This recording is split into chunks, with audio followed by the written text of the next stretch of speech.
3-ci bab. Kiyok Tanrıqut və Konçin Tanrıqut.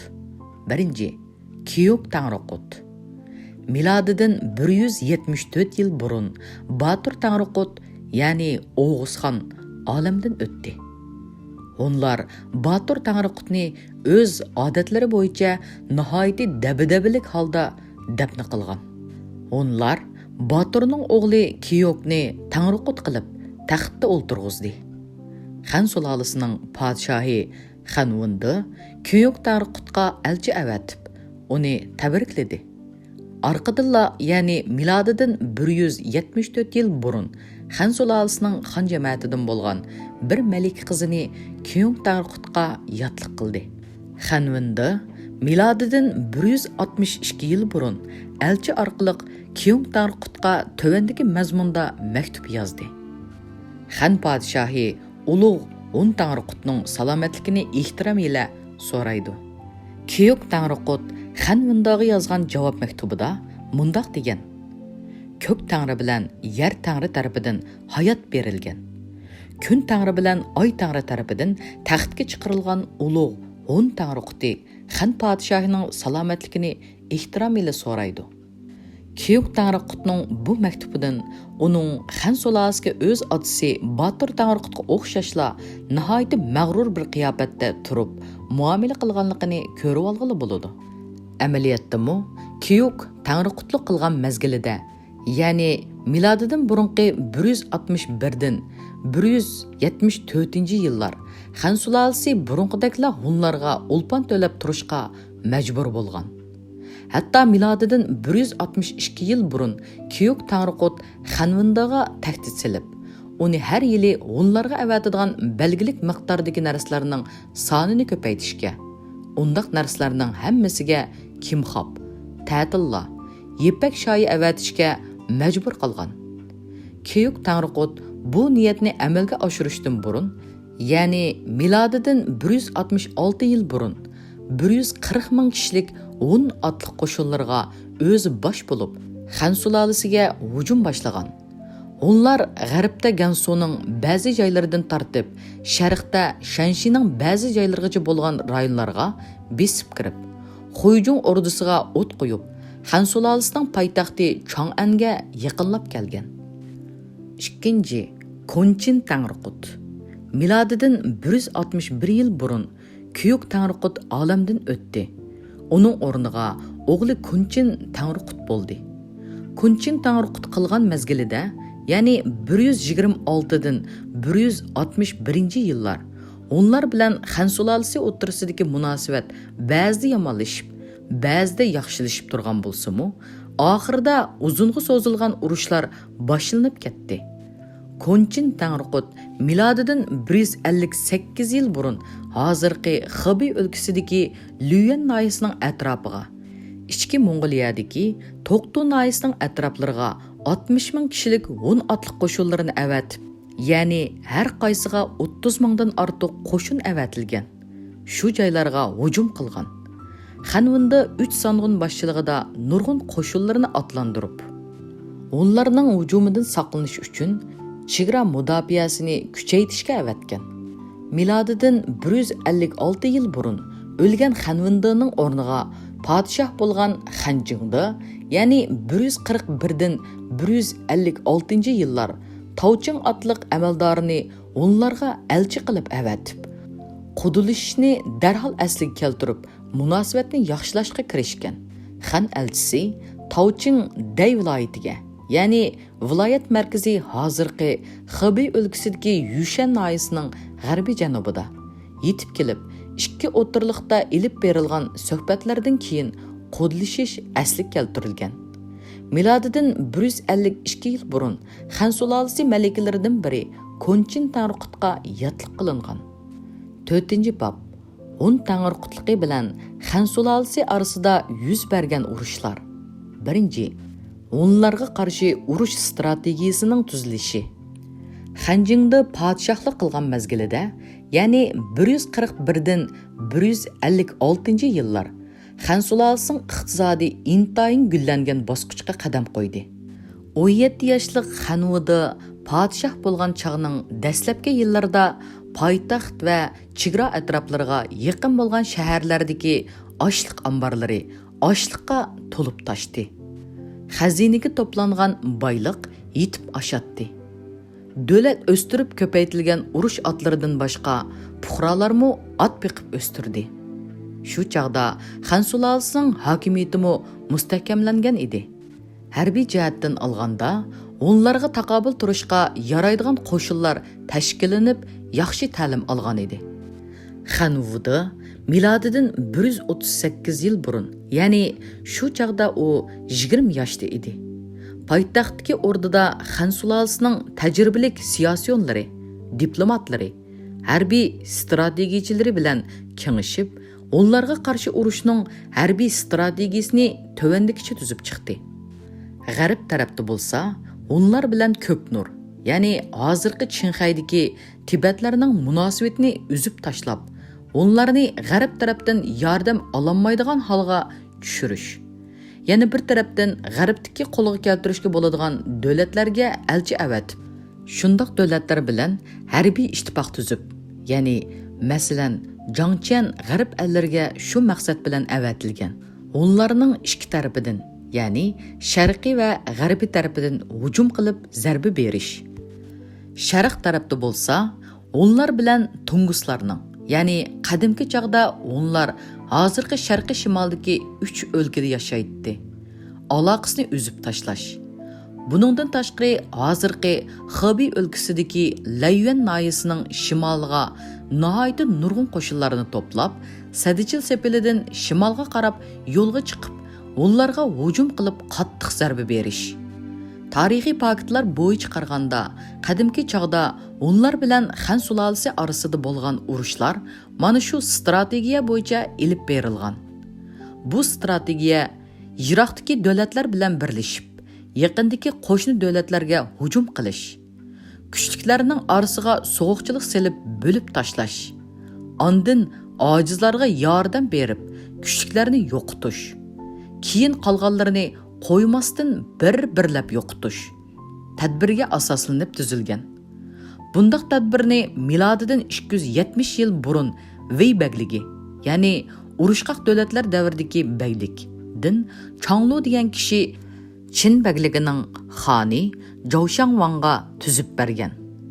Qin Shi Huang mushu tadbirni qo'llanib, ya'ni 221 dan 246-yillar Jungodagi Lu, Yan, Zhou, Chu, Wei, Xan qatorliq 6 baglikni yo'qotgan. Shuningdan boshlab Jungoda hukm surgan Xanzu sulolalari o'z dushmanlarini yo'qotishda shu tadbirga asosan urushning strategiya va taktikasini tuzib, urush harakatlarini elib borgan. 2. May atrofiga qo'yilgan to'zoq. Xan Vudi milodidan 138 yil burun onlarga qarshi urushning strategiyasini tuzib bo'lgandan keyin Wang Hui tarafidan tuzilgan, ya'ni taktikini ma'qul ko'rib, onlarga qattiq zarba berishga kirishdi. Wang Hui o'tirg'i qo'ygan taktika bo'yicha Konching Tangriqutni tirik qo'lga tushirib, onlarning asosiy kuchlarini bir yo'lla ujuqtirish edi. Wang Huining taktikasi bo'yicha cho'ng Sang'un Xan Angu, Mayi shahri, ya'ni hozirgi Shanxi o'lkasidagi Shaoshan noyasi din bo'lgan yana bir, ya'ni Wenfu amaldorini Konchin Tangriqutning oldiga avatib, mundaq degizdi: Mayi shahrining hokimini o'ltirib, shaharni oliylarga topshirib berishni loyiq ko'rdik. Shahardagi butun boyliqlarni topshirib olg'ayla. Konchin Tangriqut Wenfuning yolg'ondan taslim bo'lgan qiyofatiga kirib qilgan taklifini tushunmay, uning so'ziga ishongan va xush bo'lgan. Bu ishdan keyin Xan Angu Konchin Tangriqutga yozgan maktubida mundaq degan: Mayi shahrining hokimi o'ltirildi. Tangriqut oliylari yo'lga chiqib kelaversila bo'ladi. Bu so'zlarga ishongan Konchin Tangriqut 100 ming kishilik otliq 10 qo'shinlarni boshlab Sadichil sepildan kirib Shanxidagi Mayi shahriga qarab mangan. Tangriqut Mayi shahriga yetib berishda yo'ldagi Uju degan shaharga kelgan. Dal mana shu chaqda urush harvillari bilan ta'minlangan, to'liq qurollangan, otliq va piyoda bo'lib 300 ming jangchidan tarkib topgan Xan sulolasi qo'shinlari Xan Angu, Wang Hui qatorliq mashhur sang'unlarning boshchiligida Mayi shahrining atrofidagi tog' idirlarga yoshirinib, Konchin Tangriqutning kelishini toqatsizlik bilan kutib, bo'ktirmada paylab turishgan edi. Agar Konchin Tangriqut Mayi shahriga yaqinlab keladigan bo'lsa, bo'ktirmada yoshirin paylab turgan Xan qo'shinlari ushtumtut hujumga o'tib, ularni bir yo'lla ujuqtirishga tayyor edi. Uju shahridan Mayi shahriga qarab yo'lga chiqqan Konchin Tangriqut Mayi shahriga ketib o'tib, yo'l atrofida o'tlab yurgan charo mollarini ko'rib hayron qoldi. Chunki bu charo mollarini beqiyotgan biror odamni ko'rinmaydi. Konchin Tangriqut mundaq sirliq ahvoldan gumonlanib qolganida Uju shahrining yo'li otliq amaldorlari Mayi atrofiga qurilgan yoshirin to'zoqni Konchin Tangriqutga ma'lum qilgan. Konchin Tangriqut yoshirin holda intayin xatarlik to'zoqning qurilganligidan xabar tepib, cho'chigan holda un qo'shinlarini nihoyatda tez chekindirib, Sadichil sepildan chiqib ketgan.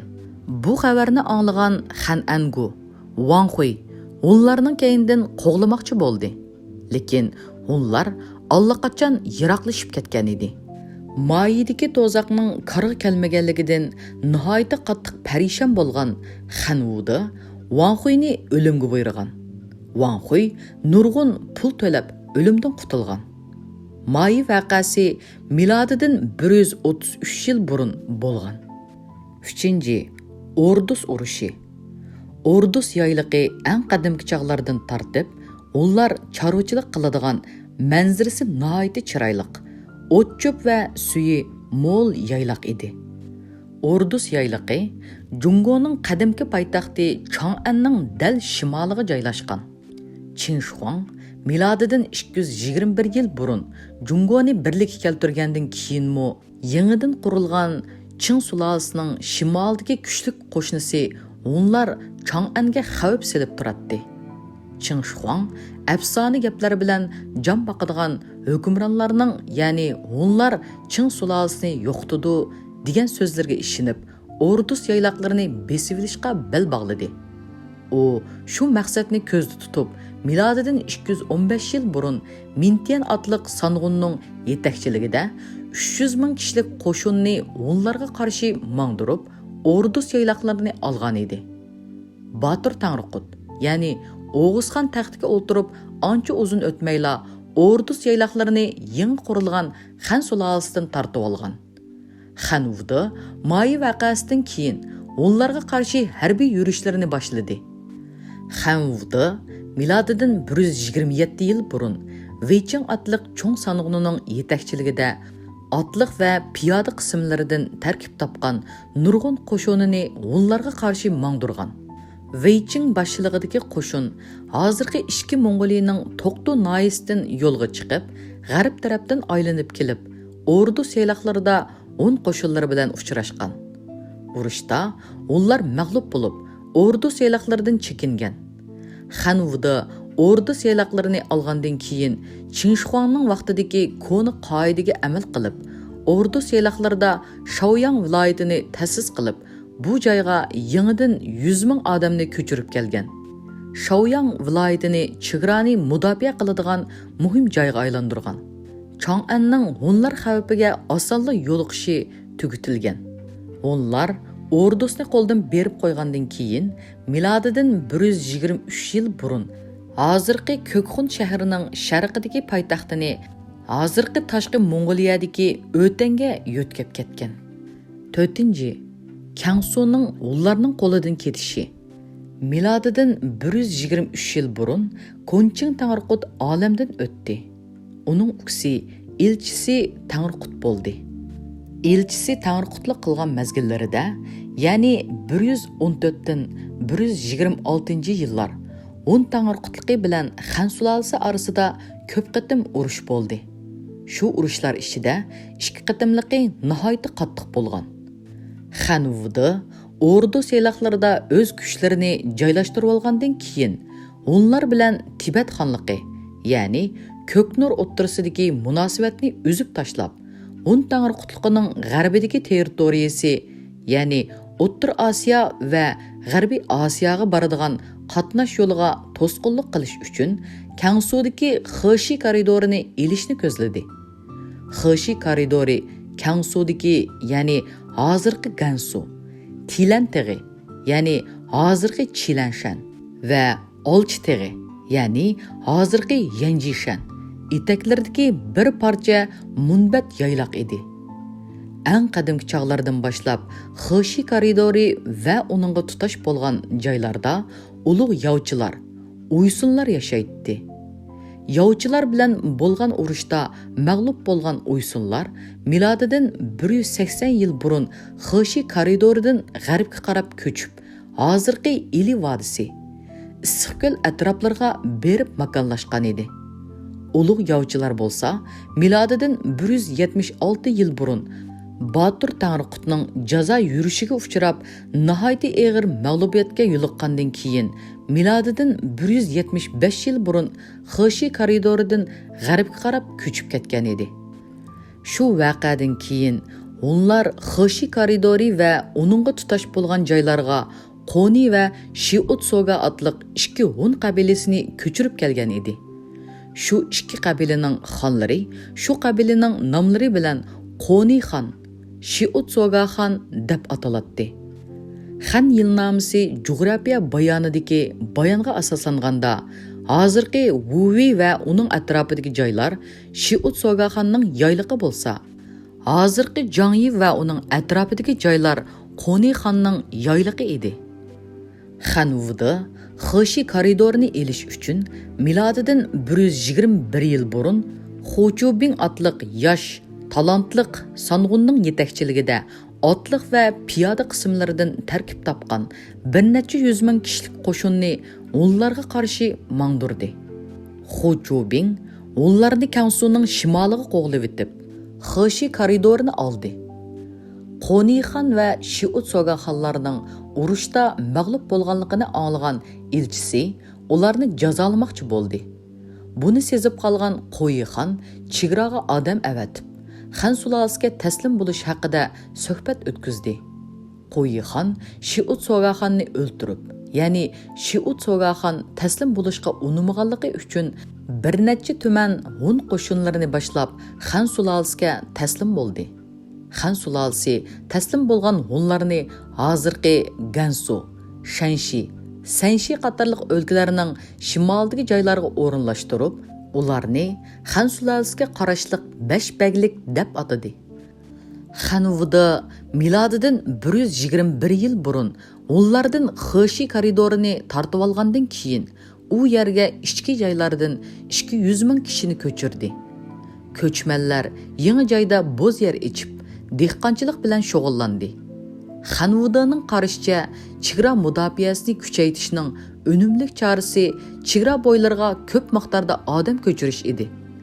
Xanvuda milodidan 119 yil burun shimoliy chegara bo'ylariga 700 mingdan ortiq odamni ko'chirgan. Xanvuda Xeshi koridorini ma'muriy jihatdan idora qilish uchun ilgari oxiri bo'lib Wuvi, Juchuan, Jangyi, Dunhuang qatorliq viloyatlarni ta'sis qildi. Hunlar Xeshi koridoridan iborat munbat yayloqlardan ayrilib qolganligiga hasratlanib tövendagi qo'shiqni o'qigan. Ayrilib qolganda Tilav tig'idan, Avmas bo'p qoldi chorva molimiz. Ayrilib qolganda Olchi tig'idan, Muңlanib sarg'aydi qiz ayollarimiz. Xanvuda Xeshi koridorini ilib 2 yil o'tmayla milodidan 119 yil burun Hunlarga qarshi yana urush harakatlarini boshladi. Cho'ng Sang'un Weiching, Xochubing boshchiligidagi 100 ming otliq bir necha yuz ming kishilik piyoda qo'shin Hunlarga qarshi yurish boshladi. Buningdan tashqari davlatga qarashli otlardan boshqa xususiylarning otlarimi harbiy safarbarlik uchun elindi. Yurishga mangan Xan qo'shinlarida 140 ming zapas ot bor edi. Weiching boshchiligidagi Xan qo'shinlari hozirgi Sanshi o'lkasining shimoliga to'plandi. Xochubing boshchiligidagi Xan qo'shinlari hozirgi Xebey o'lkasining shimoliga to'plandi. Вейчин Хочубин boshchiligidagi qo'shinlar birli vaqtda to'plangan joylaridan, ya'ni Shimoliy Sanshi bilan Shimoliy Xibeydan shimolga qarab yurib, Sadichil sepildan o'tib, onlar territoriyasiga kirdi. Ahvoldan to'liq, aniq xabar topgan onlarmu tayyor turishgan edi. Elchisi Tangriqut 10 otliq qo'shinlarga bosh bo'lib, Mongoliya cho'lida paylab turdi. Urush boshlanishdan burun uning yabg'usi Javshin Tangriqutga maslahat berib, Xan qo'shinlari cho'lga ishkirlab kirgan taqdirdami ular herib charchaydi. Onlar ancha kuch sarf qilmasdilla Xan qo'shinlarini asir oladi degan. Veychin boshchiligidagi qo'shinlar onlar territoriyasiga 1000 yo'lcha ishkirlab kirgandan keyinla elchisi Tangriqut boshchiligidagi 10 qo'shinlari bilan uchrashgan. Shuning bilan Mongoliya cho'lida qonliq urushlar boshlangan. Xan qo'shinlari elchisi Tangriqutni muhosirga olgan. Urush bo'lgan kuni nihoyatda qattiq bo'ron chiqib, uchib turgan qum, shig'il toshning dastidan ko'z ichishga mumkin bo'lmagan. Elchisi Tangriqut qorong'i tushgan chog'da muhosirni bo'sib chiqib, bir necha yuz hun qo'shinlarini agashtirib, cho'lning g'arbiy shimoliga qarab qochgan. Xan qo'shinlari kechasi Tangriqutni qo'g'lagan bo'lsa-mu, uningga yetisholmagan. Veychin boshchiligidagi Xan qo'shinlari muhosirdan chiqib chekingan hun qo'shinlarini qo'g'lab, hozirgi Tashqa Mongoliyadagi Xangay tog'larining janubiy tumshug'idagi hun shahri, ya'ni Javshin shahriga borgan. Ular shahardagi ochliq omborga o't qo'ygan. Veychin ularning asosiy kuchlarini yo'qotish maqsadiga yetolmay qaytib ketgan. Xochubin boshchiligidagi qo'shinlar ularning sharqiy territoriyasiga besib kirib, So'lqul Belikxon boshchiligidagi 100 ming kishilikdan ortiq hun qo'shinlari bilan uchrashgan. Mongoliyaning sharqida bo'lgan urushda onlar nihoyatda og'ir mag'lub bo'lgan. Shu urushda 70 mingdan ortiq hun o'lgan va asirga tushgan. So'lqul Belikxon shimolga qarab qochib ketgan. Bu qatimqi qonliq urushda Xan qo'shinlaridan 100 ming odam, 120 ming ot o'lgan. Onlardan 90 mingdan ortiq odam, bir necha tuman ot chiqim bo'lgan. Onlar bilan bo'lgan urushda halsirgan Xan qo'shinlari urushni davomlashtira olmay qaytib ketishga majbur bo'lgan. Onlarmo ularning orqasidan qo'g'lab zarba bera olmagan. Shu urushda Xan sulolasining mashhur song'inlaridan biri bo'lgan Li Guang belgilangan chog'da urush maydoniga yetib kelmaganligi uchun og'ir jazoga tortilishdan qo'rqib, o'zini o'zi o'ldirib olgan. Qandaqla bo'lmasin, yuqorida bayon qilingan bir necha qatimliq urushlar orqali Xan sulolasi burunqi passiv o'rindan aktiv o'ringa o'tgan. Burun onlar tajovuz qilg'uchi, Xan sulolasi mudofaada turib o'zini qo'g'dug'uchi o'rinda turgan bo'lsa, milodidan 133 yil burunqi chog'dan boshlab ahvol uning aksiga qarab o'zgargan.